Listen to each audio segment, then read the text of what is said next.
Hello, hello, hello, everyone, and welcome to another brand new episode of Liam's Lively Jukebox with me, the lovely Liam. Woo! Okay, now we are happy days. We are now halfway through season 1 of the Lively Jukebox. First of all, I want to say thank you for everyone who has liked, subscribed, watched the videos, and hearing some nice feedback from people. And I'm hoping that the word continues to spread as time goes on. It's just a side project. It's something to do, have a bit of fun given the times that we are in, and hopefully you are enjoying it as much as I am. Now, in this episode, I will be focusing on one of my favorite shows on TV. It is the iconic, the fabulous, the utterly camp RuPaul's Drag Race UK, and I'm focusing on season 2. Now, for anyone who does know me, I usually do blog posts. I usually do blog posts on each week, but because of different circumstances, both personal and on professional levels, I have suspended doing that for this season. But instead of me doing it week by week, I'm doing a whole video in 2 parts. So there'll be a part 1 and part 2 of this video. Part 1 will focus on episodes 1 to 5, and the other episode will focus on episodes 6 to 10. And I also have a big announcement at the end of this video. I hope you enjoy this video, and we'll go through each episode bit by bit. I'll tell you my tops and the bottoms of each week, what I thought of the runways, I thought of the judges, I thought of the comments, and so on. So strap your seatbelts in, grab a cocktail, sit down, relax, and have a bit of fun. Whoop! So let's get down to it. So in episode 1, this year, RuPaul's Drag Race UK started on the 14th of January 2021 after a long period of waiting, because obviously with the original, it would have been earlier hadn't it been for the COVID pandemic that we are still currently in a year and a bit later.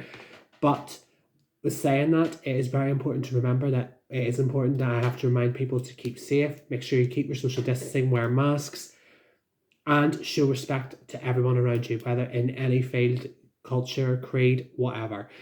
Please be respectful. And one day, very soon, this will be over. But just patience is a virtue. This is a really important time. We're now at a critical point where there is vaccinations going on. Hopefully, by the end of this year, most of Europe and the UK will be vaccinated. Touch wood. And we will all be starting to see each other again, able to live life in a normal way again as well. But anyway, moving on to the first part of this video, which is episode 1. So 12 new queens arrived on RuPaul's Drag Race UK, and I'm going to give you my initial impression of each queen. Now, opening up was the wonderful Lawrence Cheney, who dubbed herself as the first queen of Scotland to come from to go on to Drag Race UK. Little does she know there's another one going to be coming not shortly behind her, and said, I am like the Loch Ness Monster, a living legend. Well, that she is. She is a living legend, and I thought, this is one to watch. This is one who knows what she wants to do and will make the best out of it. Then you got Cherry Valentine, who comes in and hilariously, in the first time ever in Drag Race history, loses half of her outfit on the way in.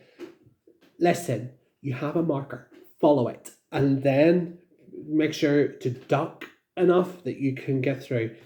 Bit of an embarrassing start, but not the worst thing to happen. I'm going to go through each of the queens randomly. I don't know the exact order so at hand, but I do know roughly who came in where. Next was the brashy, the trashy Bimini Bomb Boulash, or Triple B as I know her as. Being funny, actually. She said, I'm vegan. I thought she was amazing. I thought, oh, this could be an interesting one. I don't know. On initial impression, I was a little bit frosty, but I think there is a lot of positivity, and there is more positive things about her as I go through the season with her. Then you've got Jenny Lemon, who came in with probably the craziest entrance in history, which she's known for. Hiya, Babs, it's me, Jenny Lemon, fancy a slice. A bit zany for my opinion, but I thought, oh my god. And then Lawrence snipes back, this is why you don't do drag when you're over 30. I'm like, shitty bitch. I'm almost 30. I do not need to be told when I am too old to do something, okay? Sit your big behind down, my lady, my friend. All right, and then you have the wonderful Ellie Diamond, who is from Dundee, was the youngest contestant in this season, and she really has the makeup skills of Trixie Mattel. Very fine tuning, very well done, very well executed. Big hair, nice outfit, and a little bit of attention from Lawrence. She's not who's the only Scottish queen now. So there's going to be a little bit of competitiveness, but luckily they are quite good friends, so they do know each other very well. Then another one, Sister comes in, came in with the most bizarre, and I mean the most bizarre entrance line. This looks nothing like the Mauritania. I actually had to look up the reference as to what she was talking about. I was like, right, you're a Scouse queen.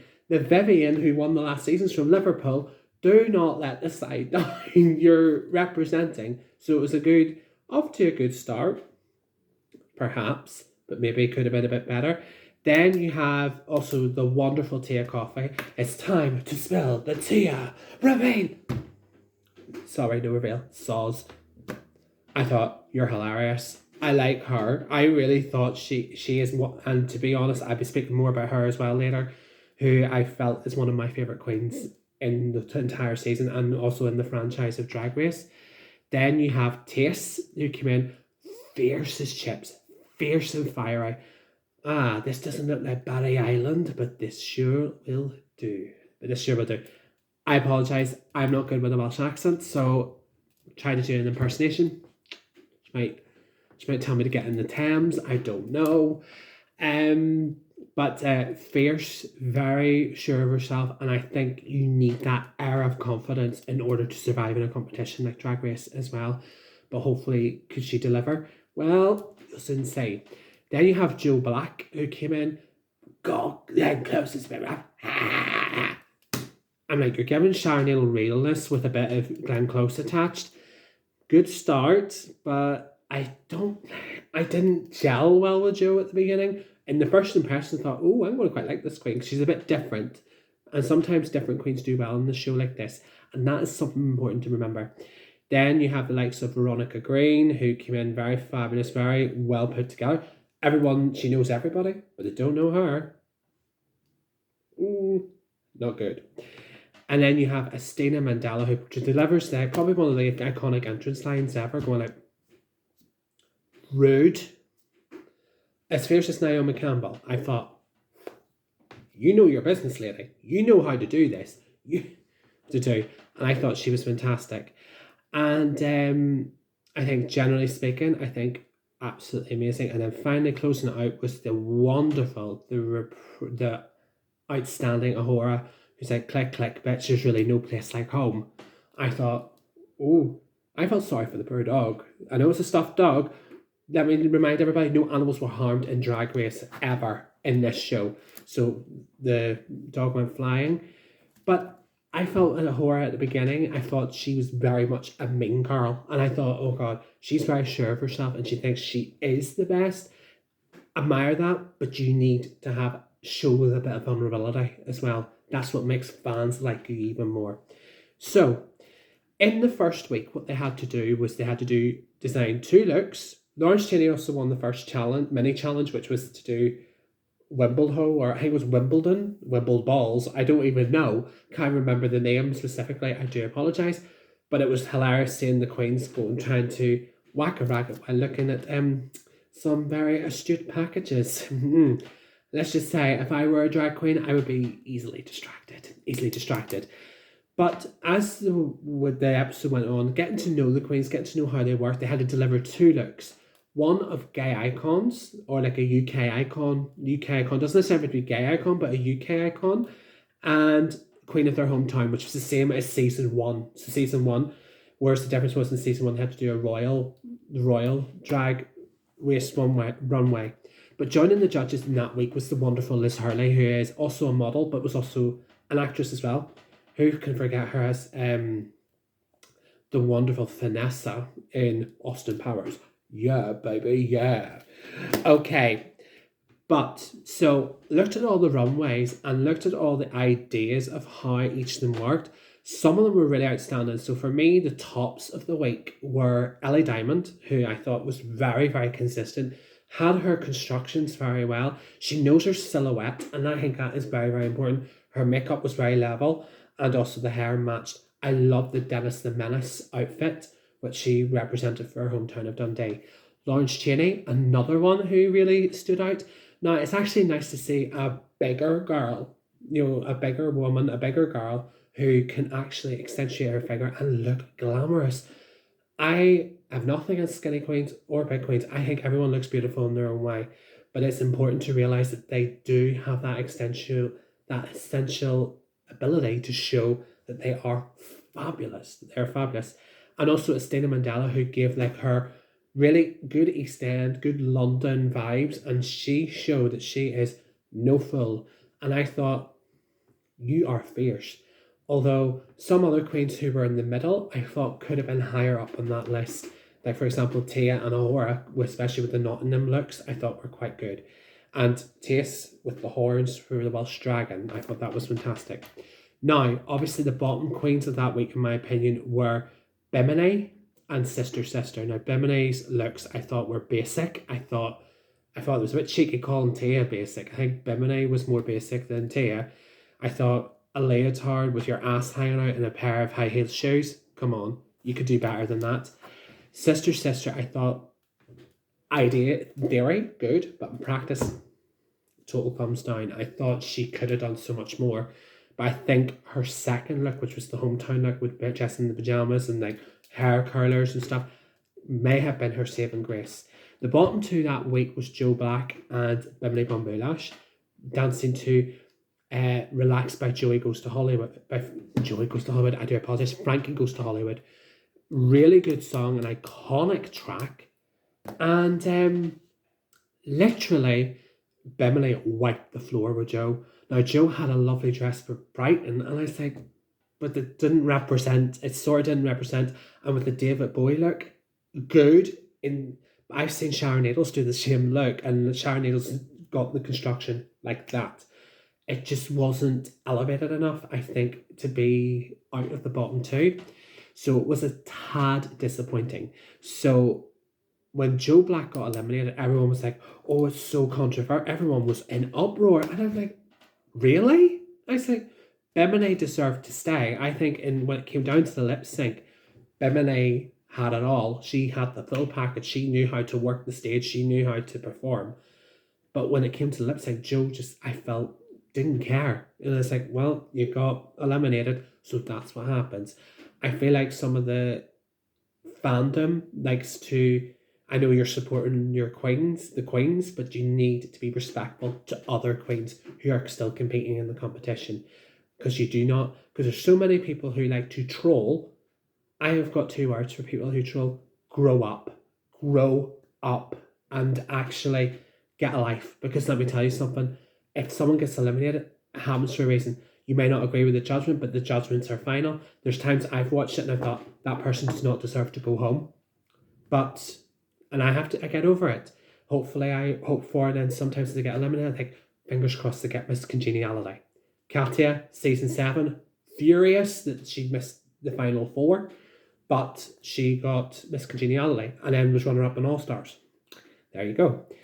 Then we move on to episode 2, which is Rats the Rusical. Now, this is the first time they've done a musical challenge in Drag Race UK, and it was based on the parody of Cats by Andrew Lloyd Webber. And in the mini challenge, they had to create a cabinet. So you have Secretary of Shade, which was voted by the queens. They thought Ahura was the shadiest queen. At the time, yes, definitely a shady queen. I thought, you're very nitpicky on every other queen. I think you need to focus more on yourself than on others. So that became a bit of an issue. So that is why she wasn't overly popular with the other queens in that way. Secretary of the Trade Minister, which is the best looking out of drag, was Tace. I can see it, but there's others who I may have thought maybe were in the same category as her. I don't know, I'm not saying who, but there was a few I would probably put in the same category. Veronica Green. Or, who else? Sister, maybe. I don't know. There's a few I would have put in that one. The one on Lording It Up was for the most cocky, and they thought, oh, Lawrence Chaney. And I think, Lawrence Chaney, the most cocky? I didn't think she was the most cocky, but I thought she definitely the most gobby. I think she was but she wasn't afraid to take risks, I think, as well. But Tia Coffey got Baroness Basic. Now, I thought that was a tad unfair. Maybe because she doesn't have the most extravagant looks, does not mean she's basic. As personality goes, she has every aspect of a proper RuPaul's drag queen. She really knows how to work her audience. She's a great vocalist, she's a great dancer, she knows how to work an audience, work a crowd, and she is hilarious. Probably one of the nicest queens I've ever witnessed on Drag Race UK. And they did Rats the Rusical, and I remember Lawrence breaking down. I think Lawrence spent too much time being a perfectionist and then got into her own head and then realised, I'm not good at this. And then, of course, people are arguing over rules. And aside from that, it was actually nice for Lawrence to show that vulnerability. But Lawrence needed to realise you need to do your best here. Otherwise, you're not going to do very well in this section of the competition. Now, Sheridan Smith was the guest judge. Obviously, she's star, stage and screen. Perfect for this challenge, and I think it would work really well. Now, having watched it, I think the tops, for me, the top three were definitely Ellie Diamond, Tia, and Veronica. Now, they had to do a 2-in-1 look. Veronica's 2-in-1 look was fantastic. It was really well constructed. Tia, I think, would have won this challenge had she not have given such a basic look. It was not a great look, sadly, but she was placed high that week. Veronica just was like robotic and then turned into like a Stepford wife and into a robot. I thought, brilliant. That ding dong. That's how you do it. Bottom for me, I think the right two were in the bottom. Cherry and Taste were definitely the worst two of the lot. I think they did try, but I just think they weren't gelling in the performance. Now, the lip sync choice for this was Memory Out of Cats. I thought that was the strangest song you could have picked. You could have picked any other musical number, but I suppose it's Rats the Musical. Memory is a theatre classic. I think they did a good job. Taste and Cherry both gave their own performance, but Cherry's elimination, I felt more Cherry's elimination was controversial than Joe's. I think she had more to give. I would have liked to see more from her because she had that personality. She was quite comical. I think she would have done well. I think if she were in like Snatch Game, I think she would have done very, very well. Now, Cherry's eliminated. 2 queens down, 10 queens to go. Episode 3, who wore it better? Now, obviously, they had a mini challenge. Veronica Green wins and assigns the pairs and the colours that they are given. So they were given different fabrics of different colours. So you have green, which Veronica Green and Tia Coffey wore. Pink was Sister and Jenny Lemon. Black, Ahura and Taste. Gold, Lawrence Chaney and Ellie Diamond. And then blue, Estina Mandela and Bimini Bon Boulash. So everyone had different boxes with different fabrics. Now, Jordan Dunn, who is a famous up-and-coming model, was judging this week with the judges. Now, in this episode, there was an iconic phrase that was penned for this because Lawrence Chaney said, "Oh, I see a lot of sexual tension between Ahura and Taste." Taste responds with, "Excuse me? The cheek, the nerve, the audacity and the gumption." Iconic line. I might have got that in the wrong order. I hope I've got that in the right order. And it was so funny. I was sitting there just going, wetting myself laughing. I was wetting myself laughing at the fact that that Taste was so angry about this. And then gives the best clap back ever. Lawrence Chaney wouldn't know the romance if it hit her in the chops. And I was like, oh, or no, with no sexual tension if it hit her in the chops. And I'm like, oh, it's like, and the queens were sitting going like, there's going to be a fight here in a minute. So it was very, very funny. Now, in this challenge, the queens who were paired were going against each other. So they're going against each other in different looks. Now, generally speaking, most of the looks were fantastic. and I liked them, but the standouts were definitely Lawrence, Veronica Green, and Bimini Bon Boulash. Bimini, I thought, what a turnaround. Just the start of the transformation of her being a bit basic now to becoming more elevated. That is what Drag Race is supposed to do. It's supposed to elevate the queens. You know, if you start off basic, I've seen so many queens who've started off badly and ended in the top 4 and doing really well. Crystal Method is a classic example of season 12. Lawrence looks stunning in gold. I thought that was a fantastic outfit. And Lawrence actually achieved her first win. She achieved her first win of the season with that outfit. Now, for me, the bottom was Estina. It was a hard choice, but Estina was probably one of the lower. It was good, but it wasn't strong enough. And Ginny, I thought should have been in the bottom 2. Her look was better, but in comparison to the other losing looks, she was definitely one of the worst. But the bottom 2 that week was Tia and Estina. Now, I thought to myself, Tia's going home. She's going home after this. But Tia fought to stay in the competition. Now, Estina, I thought, lip sync assassin, she is going to end up knocking queens out of here. Sadly, Estina went home, and Tia fought with all her might, and I think to Tia's surprise, I think RuPaul seen something in her and decided to keep her in the competition.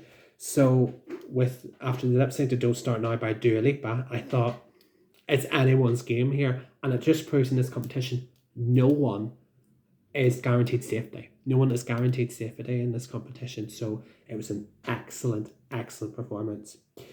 Now we move on to episode 4, which was Morning Glory. So episode 4, which was Morning Glory, was hosted by the one which was guest starred with guest judge and guest mentor Lorraine Kelly, as she says, the Beyonce of morning television. If you're getting a masterclass from Lorraine Kelly, you are doing something right. And they had to host a morning TV show.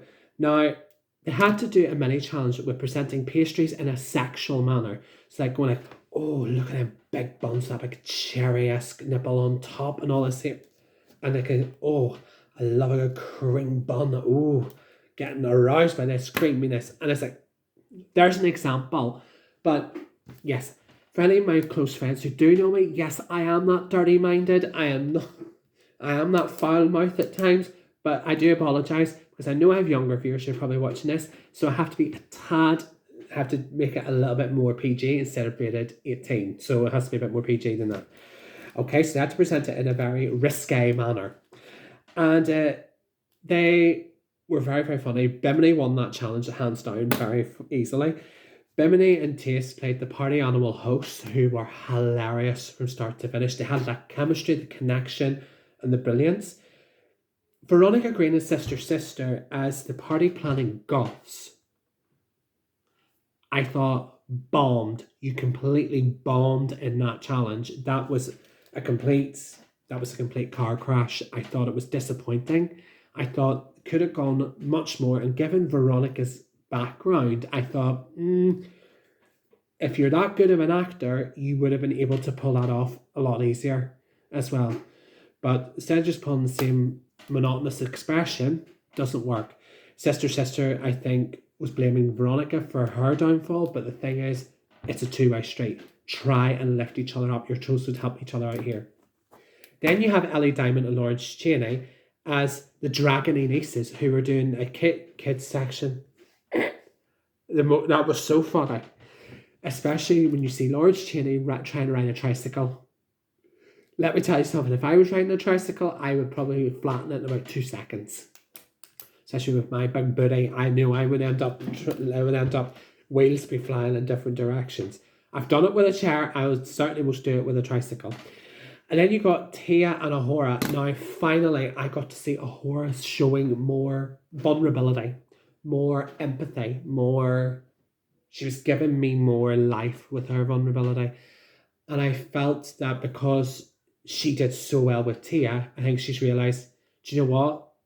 I need to speak to Tia and apologise for what I've said. And I thought, I'm going to give you respect here, girl, for doing that, because you know what? Ahura is a good queen. That's the thing. And she put it down to the fact that she's always been judged so harshly, and then as a result, she's judging others harshly. Don't let anybody dim your shine. That's everybody in this world. Don't let anybody dim you for who you are. And Ahura, I thought, did a spectacular job. I thought she did a spectacular job. And Tia and Ahura, babes, with rocks, with panties, with fucking, with, excuse my language, with money. Oh my God. They made cheap look good. I'll tell you that. They made cheap look good. And then you've got Ginny Lemon as the hippie weather woman. So much potential fell flat in her face. And I thought, oh girl, you could have done so much better with this. And as a result, she did not do as well as I hoped. Now the runway the runway for this episode was fantastic, with the Monster Mashup runway, which was amazing. It was amazing. Fantastic. Really well executed from all the queens. But for me, the tops were definitely Lawrence, Bimini, and Ahura with their acting. And Lawrence obviously nailing her second win in a row. Not often that happens, but that just shows you that she means business. She's now shown to be a front runner. Bottoms for me were definitely Sister, Veronica Green, and Ginny Lemon, with Veronica Green just avoiding bottom two. Now, with You Keep Me Hanging On as the lip sync, Sister, and Ginny Lemon lip synced. And there's a massive gag here. Jenny just went, mwah, and then just walked off stage. I was like, what the hell is going on? And I was like, is she going to come back out again? Because even the judges were like, what just happened? And then next thing, damn, she's now eliminated herself. Oh boy, we've now got a problem. But Sister kept going, so she earned her place back in the competition. So there was no double elimination. Jenny Lemon self-eliminated herself and was out. She said she was knackered. She had enough, so she left. Now, episode 5, and the last segment of this part was 7 months later after the first wave of coronavirus, because they had to stop filming. They were about to start filming episode 5 when they were told they had to stop filming immediately.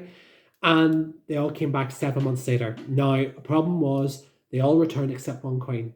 Veronica Green sadly tested positive for coronavirus and unfortunately had to quit the competition. She couldn't be allowed to come back for safety reasons, but has an open invitation for Series 3, and I hope she does well in Series 3.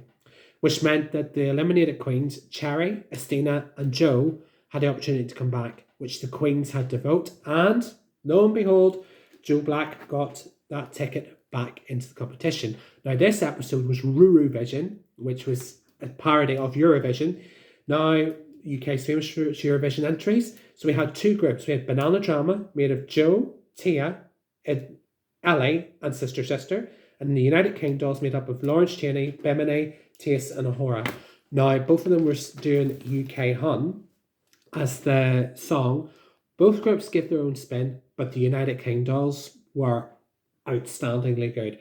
They actually did so well that they actually surpassed Break Up Bye Bye by the Frock Destroyers. So there's now two groups that are making the mainstream look good. And UK Hun, bing bang bong, ding dang dong, UK Hun, brilliant. And all the 4 verses were fantastic. Now, they in this part of the episode, the runway was Day at the Seaside. And Day at the Seaside, and there was a little bit of confrontation, especially between Ahura and Sister. And where Sister openly accused Ahura of stealing her look.